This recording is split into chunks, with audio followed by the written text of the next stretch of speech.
Buenas noches, bienvenidos todos a una nueva entrega de Toque Final. La mejor forma de concluir una semana lo mejor edificado posible sobre los acontecimientos más importantes del país y del mundo. Los dominicanos hemos sido, pues, si no agraciados, porque Fiona pues nos afectó, pero nada parecido a lo que ocurrió en Puerto Rico. Entonces, si nos afectó, no podemos decir que hemos sido agraciados, pero la verdad es que con nosotros estos huracanes han tenido cierta compasión, no nos han dado realmente plenamente. Los desastres de Fiona, el gobierno los ha evaluado en más de 20.000 millones de pesos. Hay dos personas que fallecieron, hay daños en la agricultura, en la infraestructura, pero nada comparado con lo que ocurrió en Puerto Rico, que todo el sistema eléctrico quedó fuera de servicios. Ahora, entonces, después de Fiona, están los efectos del huracán Ian, que devastó a Cuba, la devastó, la dejó con su sistema eléctrico totalmente colapsado, con sus viejas edificaciones muy maltratadas y con varios muertos. Una situación de la que Cuba pues durará mucho tiempo en recuperarse. Y entonces lo que ocurrió también con Ian en la Florida ha sido inmenso, ¿no? Todo el daño causado por este huracán en la Florida, más de 2.5 millones de personas sin electricidad, inundaciones, pues de muchos hogares, de empresas, ya ustedes saben todo el daño con esa gran cantidad de vehículos que han quedado en una situación totalmente inservibles, más todo el daño. Es decir, que nada parecido a lo que ocurrió entre nosotros, que hemos tenido daños, pero no en esa magnitud, y a nosotros no nos afectó Ian, sino que nos afectó Fiona. Entonces, señores, miren, vamos a poner de inmediato lo que podemos decir que fue el show de la semana, una encerrona que los miembros de la Comisión de Educación de la Cámara de Diputados pretendieron hacerle al ministro de Educación.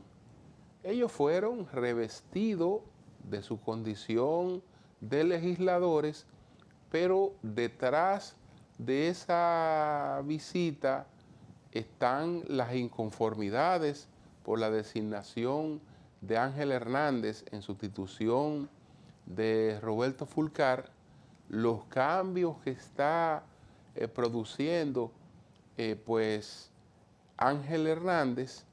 Entonces parece ser que quisieron irle a demostrar que aunque el presidente Abinader lo ha designado allí, él tiene también que entenderse con los diputados, con el Congreso, porque ellos son el primer poder del Estado. Eso fue lo que fueron a decirle.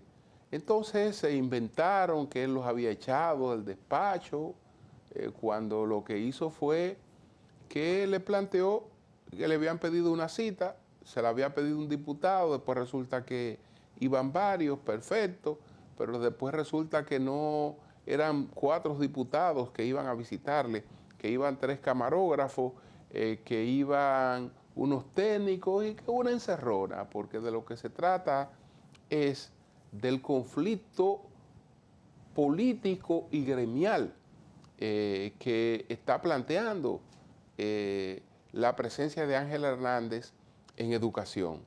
Las denuncias que viene haciendo sobre las situaciones que encontró allí, entonces ya parece que han decidido irle de frente al ministro.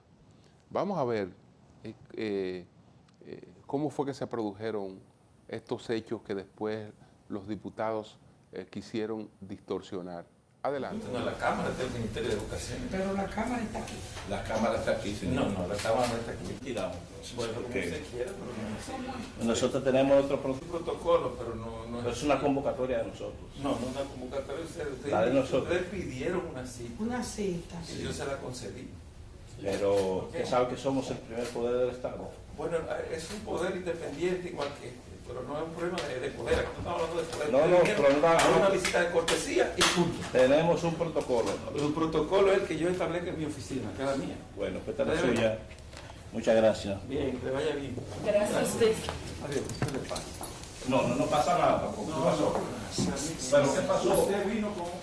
Pero nosotros tenemos un protocolo en la Cámara. Usted vino al Ministerio de Educación, no un protocolo. No hay problema. Vino al Ministerio de Educación. Como usted diga. Y esta es su oficina, pero no. Bueno, el presidente de esa comisión es el diputado Norberto Ortiz.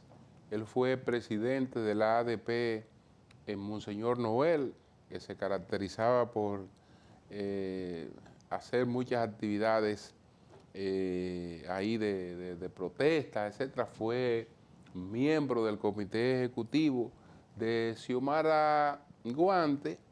Es una persona de la corriente gremial del PRM, cuyos líderes son los hermanos Fulcar, el Julito Fulcar, que es a la vez también diputado. Entonces es por ahí que anda el asunto. Es por ahí que anda el asunto. Eso es parte del pleito interno y desde luego hay diputados de otros partidos ahí que participan porque también ellos pues en la nueva política del Ministerio de Educación son afectados. Los ministros de Educación, por lo general, en los últimos años, han sido abiertos con los diputados y como ahí hay muchos empleos, hay muchas cosas, ellos han sido más o menos, tenido una cierta apertura. Entonces, Ángel Hernández tiene otra política y esa política, desde luego, que le va a producir muchas situaciones como esta que enfrentó esta semana. Señores, vamos a una pausa, retornamos en breve, ahí vamos a presentar cuáles fueron los 10 temas más importantes de esta semana. Adelante.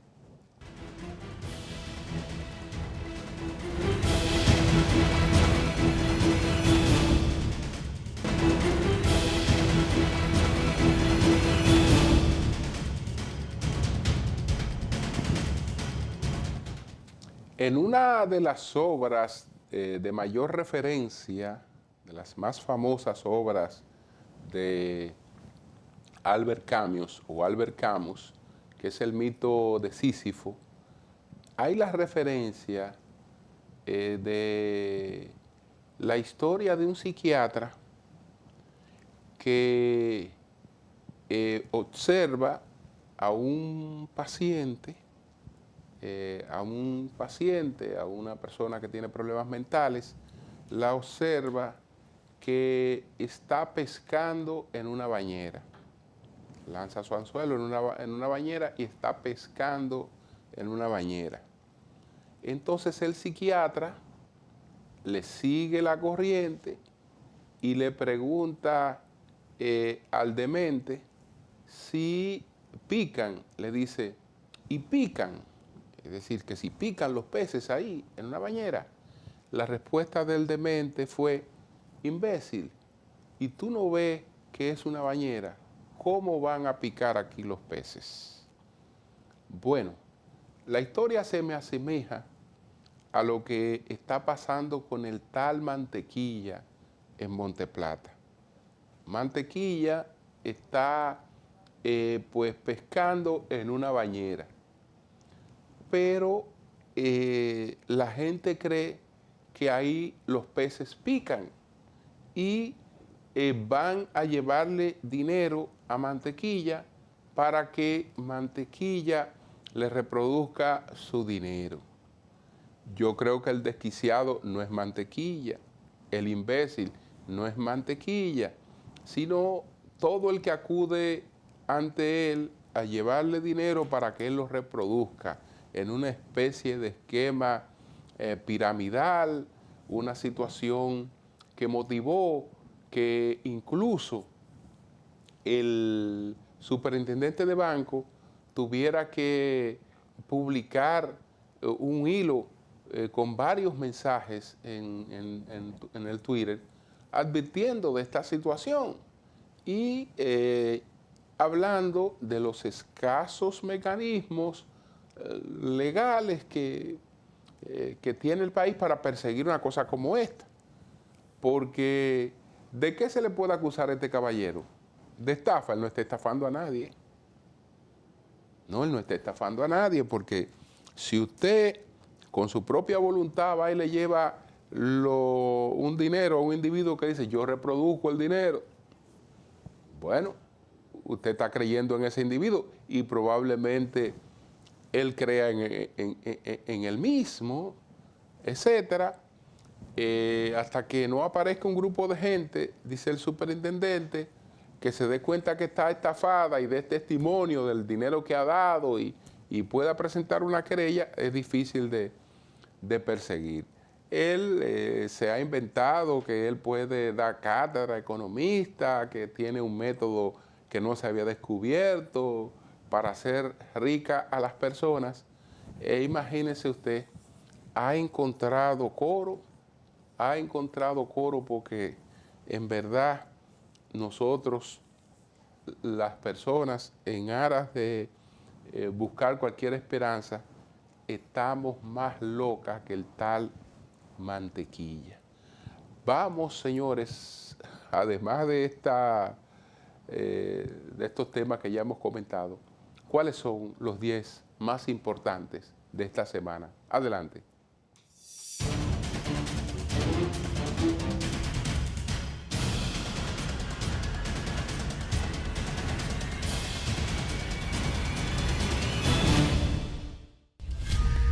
República Dominicana defendió ante la Asamblea General de la ONU que la colaboración internacional es vital para llevar la estabilidad y tranquilidad al pueblo de Haití, a sus vecinos y a la región.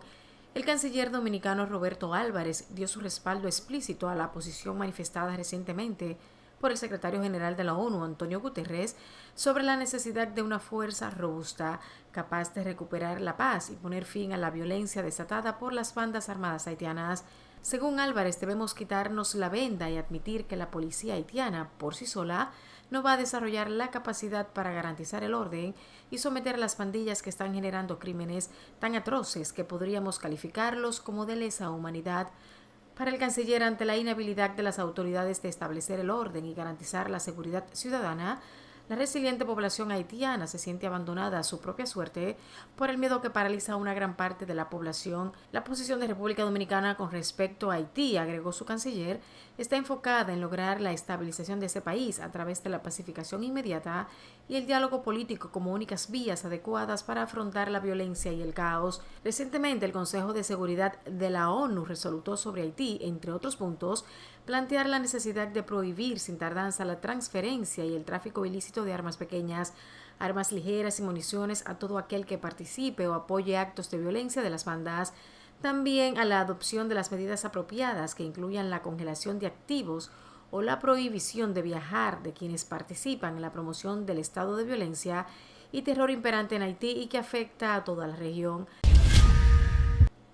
A una semana del huracán Fiona haber afectado las zonas este y nordeste del país, El gobierno estima que los daños causados por el huracán conllevarán una inversión de 20.000 millones de pesos para asistir a las personas afectadas, el sector de la agricultura, reparación de carretera, acueductos y el servicio energético.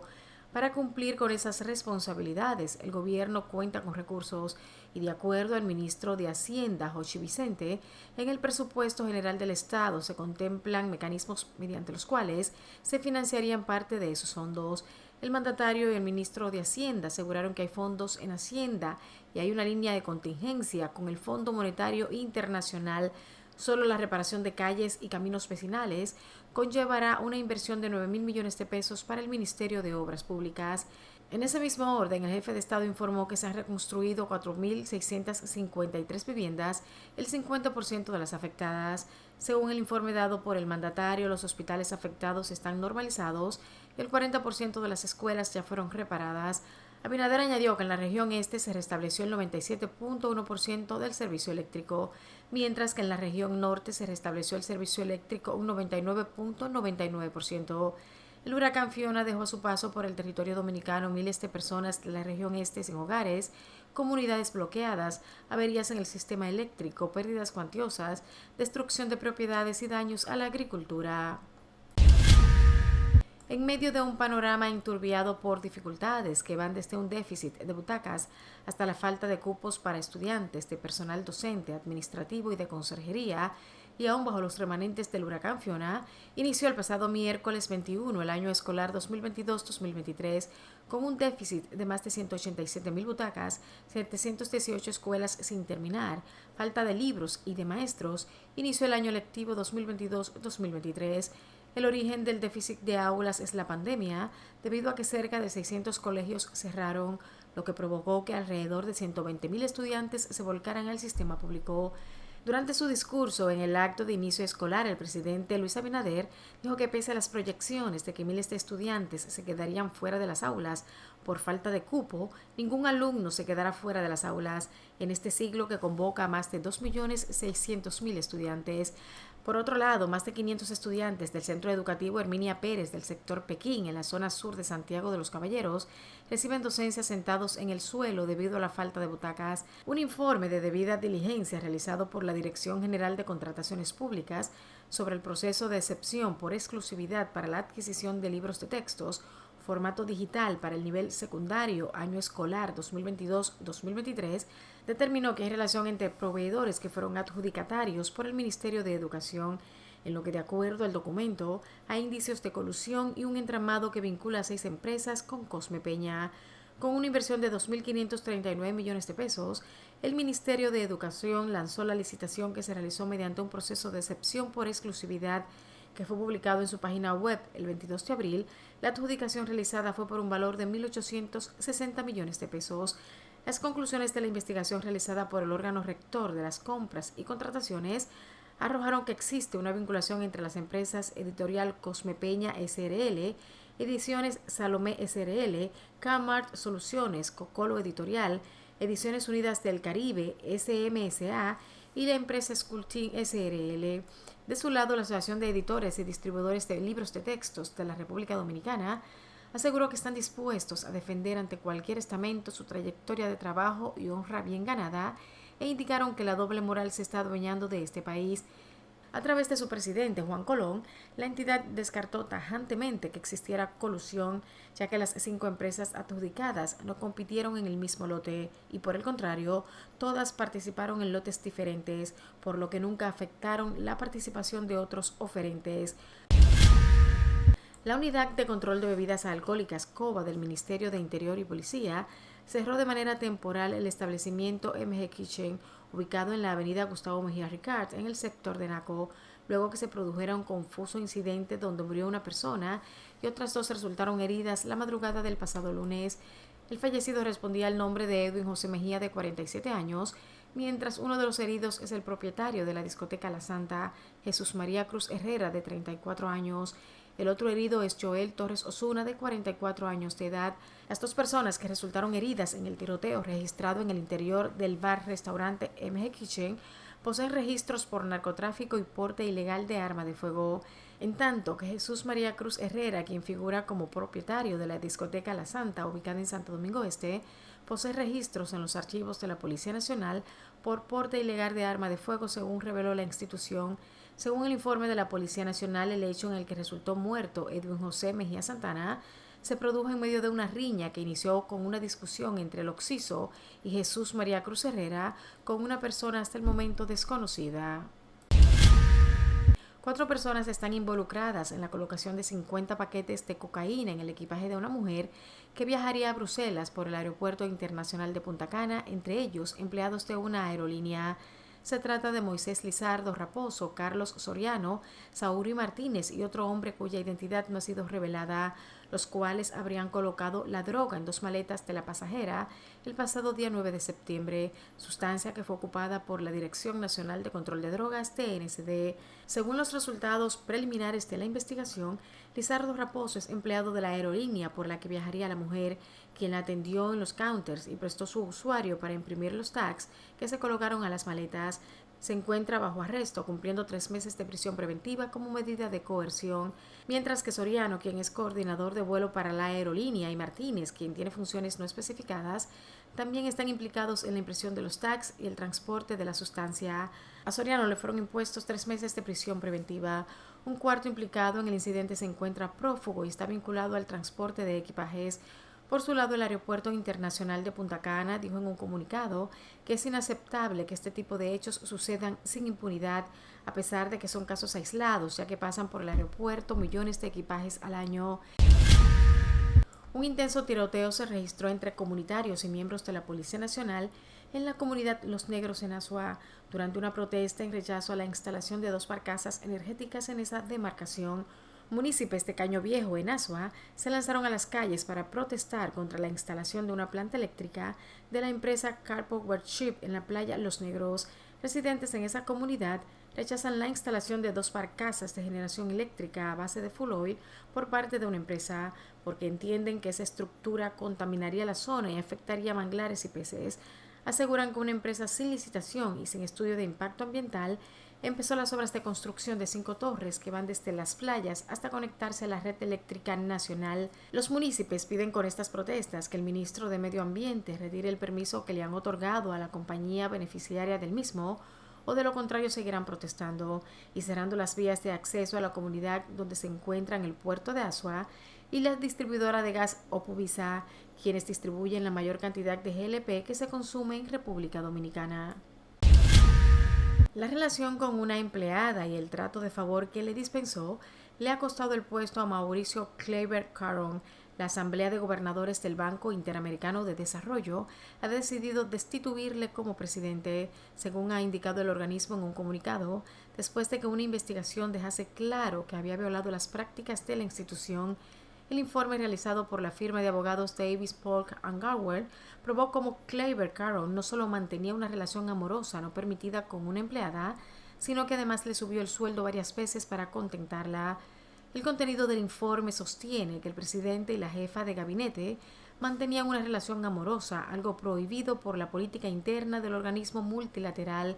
En estos 2 años de Kleiber Caron como presidente, la mujer, JB, obtuvo 2 aumentos salariales.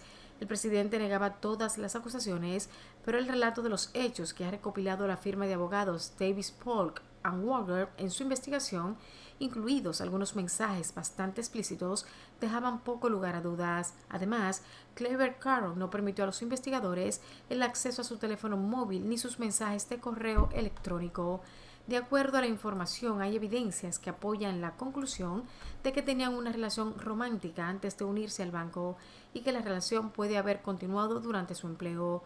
En menos de un año, el presidente aprobó 2 aumentos salariales para JB, el primero nada más llegar. La mujer fue contratada el 23 de septiembre de 2020 por un sueldo anual neto de $287,000. Una semana después, el 1 de octubre, Kleiber Caron aprueba un aumento salarial del 20% hasta los $350,000. En julio de 2021, el presidente vuelve a firmar una nueva subida del 20% hasta $420,000. Pese a todos los hallazgos en su contra, Claver Caron lanzó un largo comunicado el pasado martes en el que sostenía que lo que ponía en peligro la reputación del BID era la investigación y no su conducta.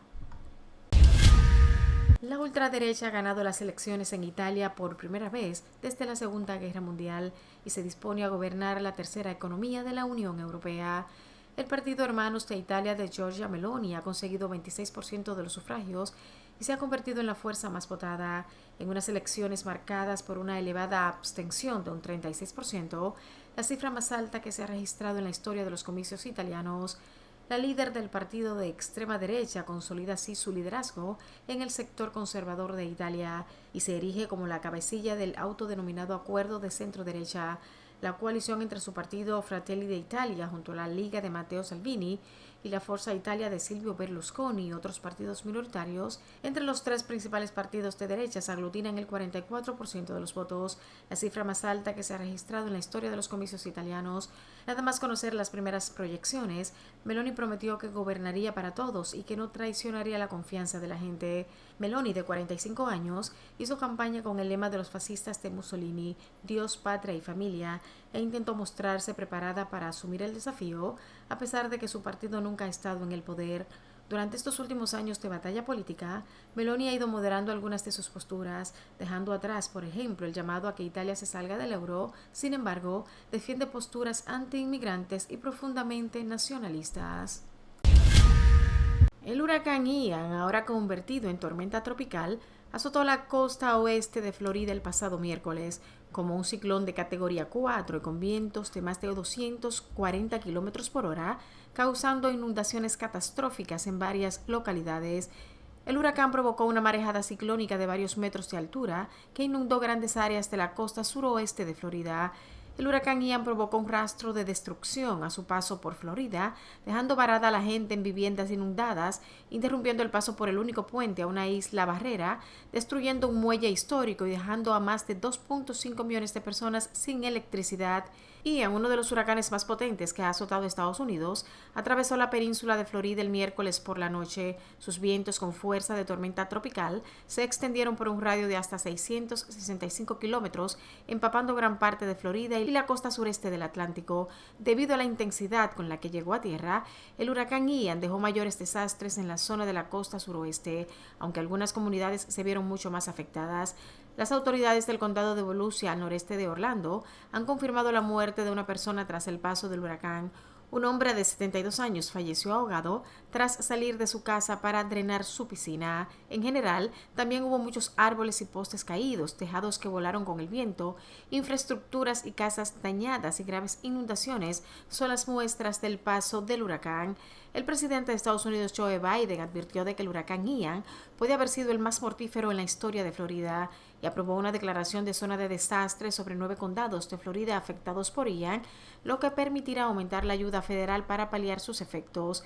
En tanto, 2 personas han muerto y más de 11 millones de cubanos se han quedado sin luz tras el colapso del sistema eléctrico nacional debido a los daños provocados por el huracán de categoría 3 Ian.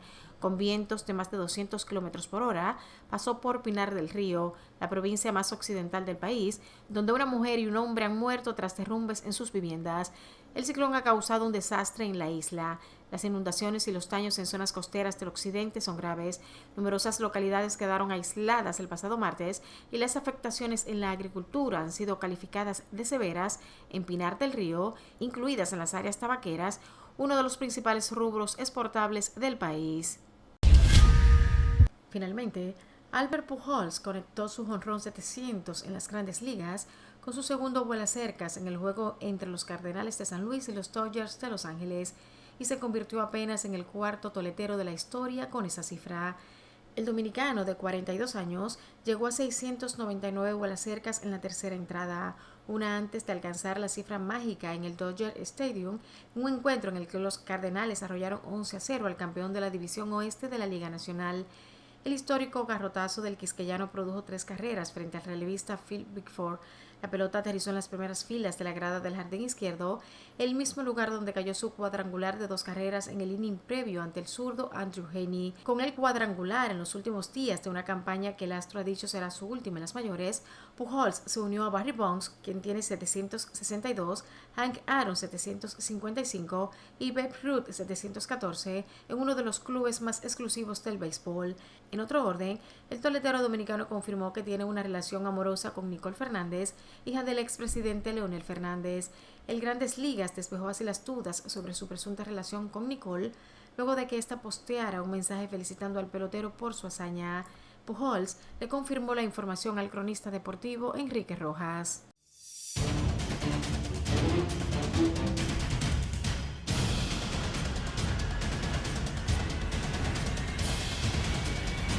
Bien, vamos a una pausa, retornamos en breve.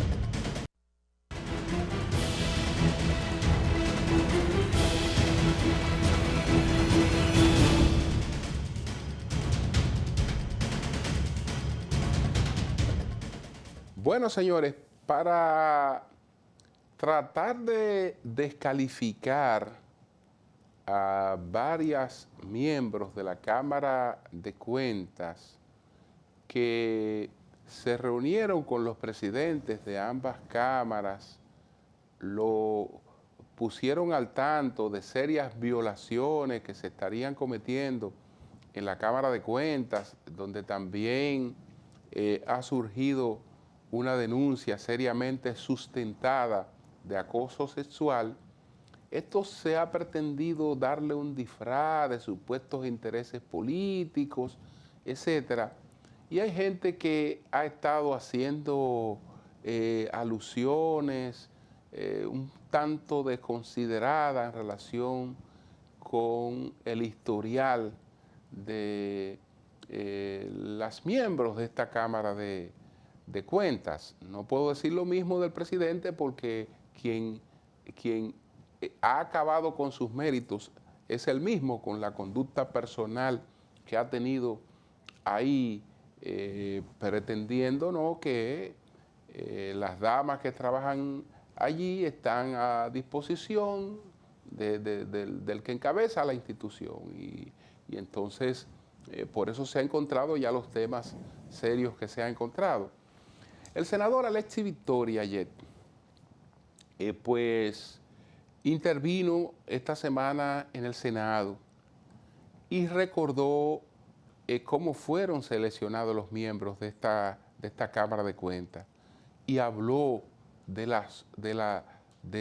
historial, de las hojas de servicio de las personas que fueron seleccionadas, incluyendo el propio presidente de la Cámara de Cuentas, porque se quiso decir que bueno, que hay gente que tiene vínculos con gente que está acusada, etcétera, etcétera.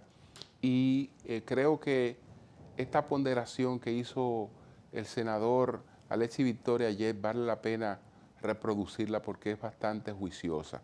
Adelante. Siendo algunos medios de comunicación y algunos políticos. Aquí no hubo influencia de sectores ni de ningún partido político.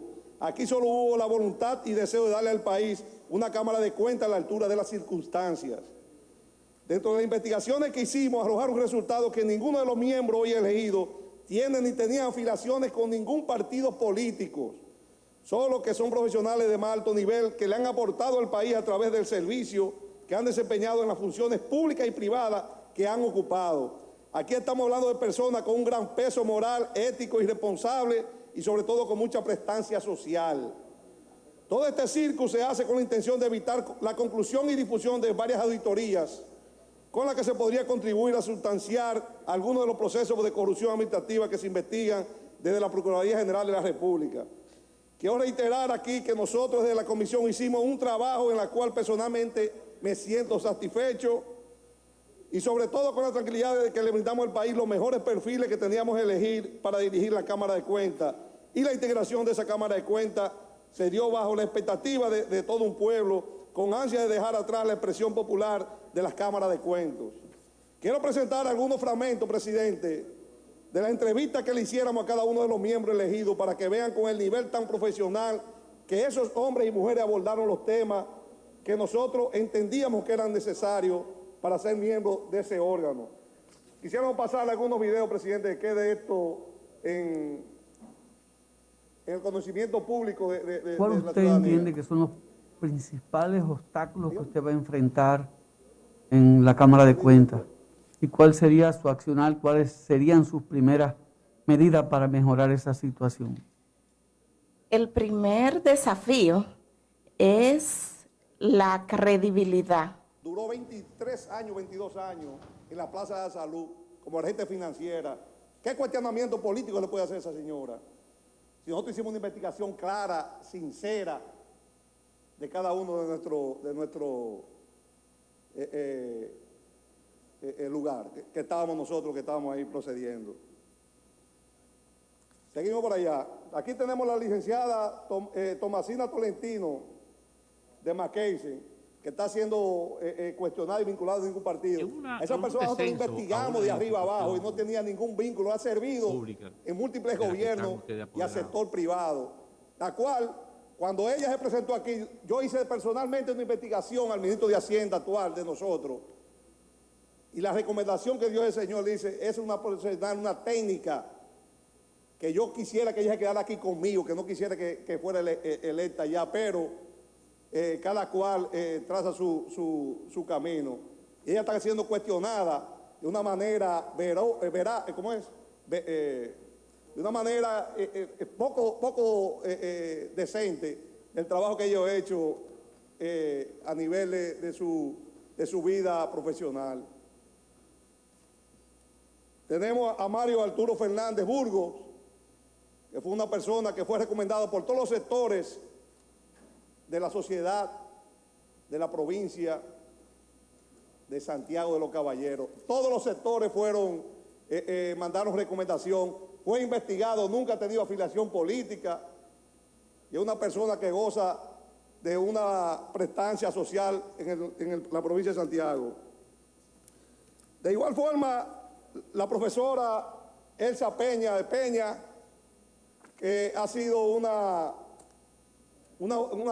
profesora de todas las universidades, con un perfil que fue analizado, consensuado entre todos los miembros que estuvimos ahí, que ninguno de esos miembros que fueron electos tuvieron voto disidente, ninguno de la fuerza política que estábamos representando. Yo creo que ahí está claro que muchas de estas cosas que se están planteando para tratar de descalificar a estas damas que sencillamente, si reciben una denuncia de situaciones irregulares, tienen que canalizarla y tienen que cumplir con su trabajo, pero se les ha intentado descalificar como si no se conociera de cómo fue que se produjo su elección.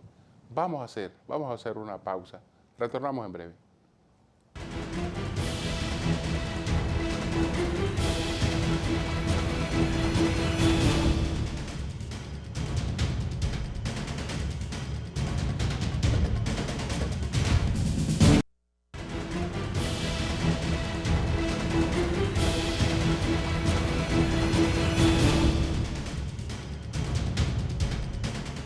Bueno, señores, vamos a presentar las 3 preguntas. El Consejo de Seguridad de la ONU se ha reunido, ahí estuvo el canciller para el tema de la crisis haitiana y se está en espera de las medidas que habrá de adoptar. Haití necesita una intervención, pero las intervenciones están causando mucho temor. Por eso varios países están en crisis y la comunidad internacional mira para otro lado. Consultamos en las 3 preguntas al distinguido intelectual, don Manuel Núñez, sobre las expectativas de lo que podría hacerse con Haití y esta postura de la comunidad internacional. Adelante.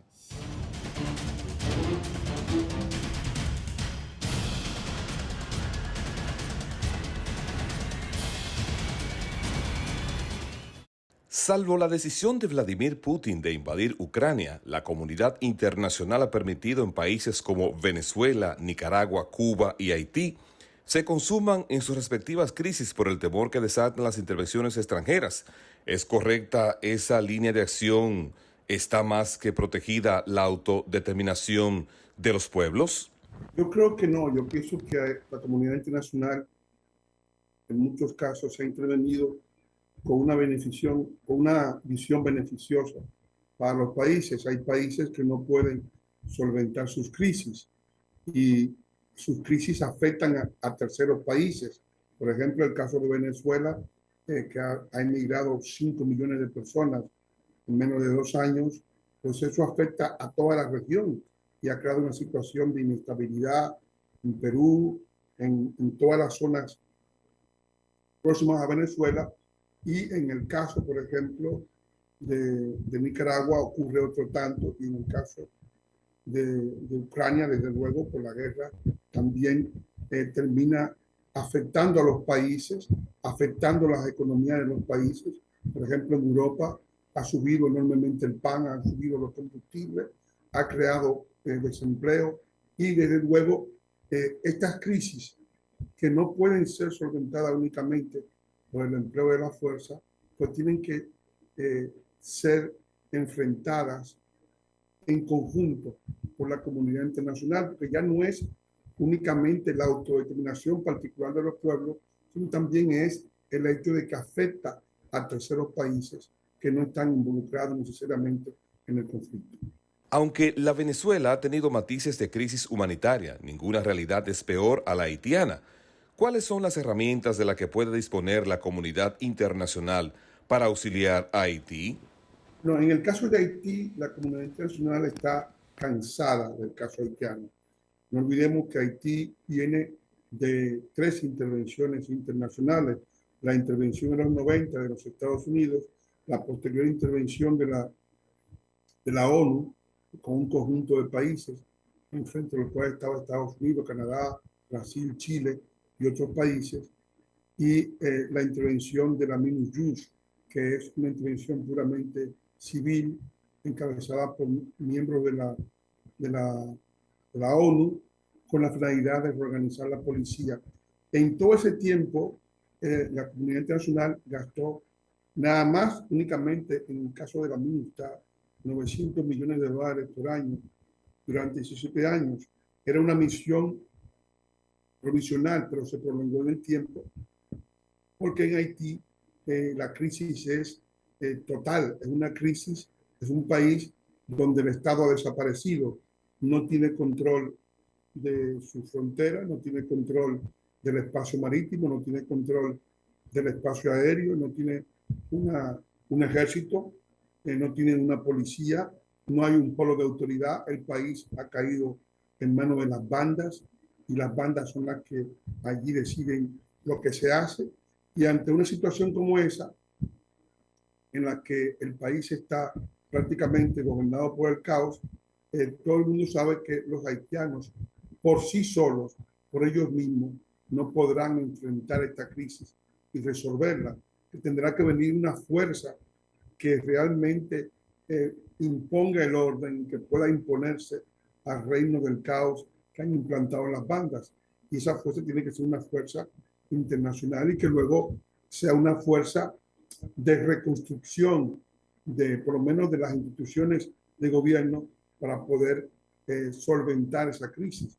Yo pienso que en el caso haitiano la única solución es la intervención internacional de largo plazo con miras a tratar de que estas crisis periódicas a las cuales los haitianos nos exponen a toda la zona del área del Caribe y del continente, pues sean solventadas con una visión de largo plazo y no como una intervención episódica que tendría como objetivo instalar un gobierno que no podrá resolver los problemas enormes que tiene ese país, que son los problemas de una nación quebrada, una nación sin tierra útil para la agricultura, sin hospitales, sin escuelas, sin productividad suficiente, el país más pobre del continente, el más alto nivel de desempleo, el más alto nivel de insalubridad.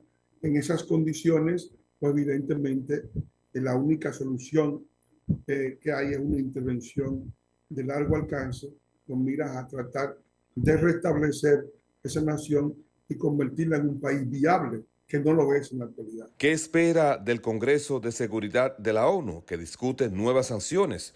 ¿Por esa vía se pueden conjurar la crisis en Haití? Bueno, no pienso yo que se puedan conjurar y acabar con la crisis con un sistema de sanciones ni de ningún tipo de represalia a los grupos que están allí en liza, tratando de mantenerse y de sobrevivir en medio de un caos como ese. Actualmente en Haití, la única solución que se ve a la vista es el tratar de exportar esa crisis a la República Dominicana, cosa que han querido hacer los haitianos, porque el mundo no se ocupa de ellos, la comunidad internacional está harta de ellos, y ellos piensan que la República Dominicana, que es un país que tiene una mayor importancia para la comunidad internacional, en el caso de que quede involucrada en su propia crisis, podría entonces atraer directamente la intervención extranjera de la cual ellos esperan la salvación a sus problemas ingentes que no pueden ellos enfrentar y solventar. Entonces, en este caso, nosotros lo que debemos es tratar de que los haitianos no exporten esa crisis a la República Dominicana,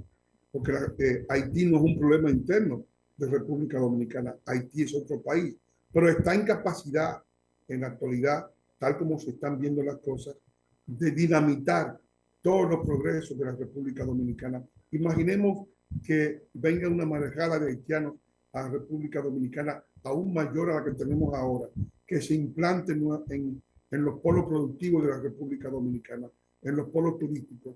Si nosotros tenemos en esos polos un desencadenamiento de crisis sanitaria, producto de que Haití es el país con el perfil sanitario más bajo, podría dinamitar todo el turismo de la República Dominicana y hacer colapsar la principal fuente de divisas del país.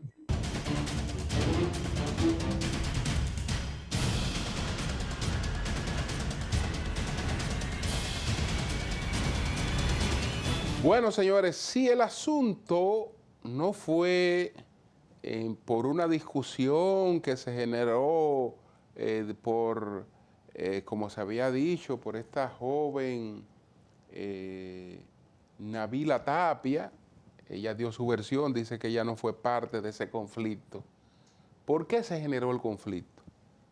Realmente no fue un incidente y lo que ocurrió de manera expresa. Se trata entonces de un asunto de otra naturaleza. Esperamos las investigaciones. Buenas noches a todos.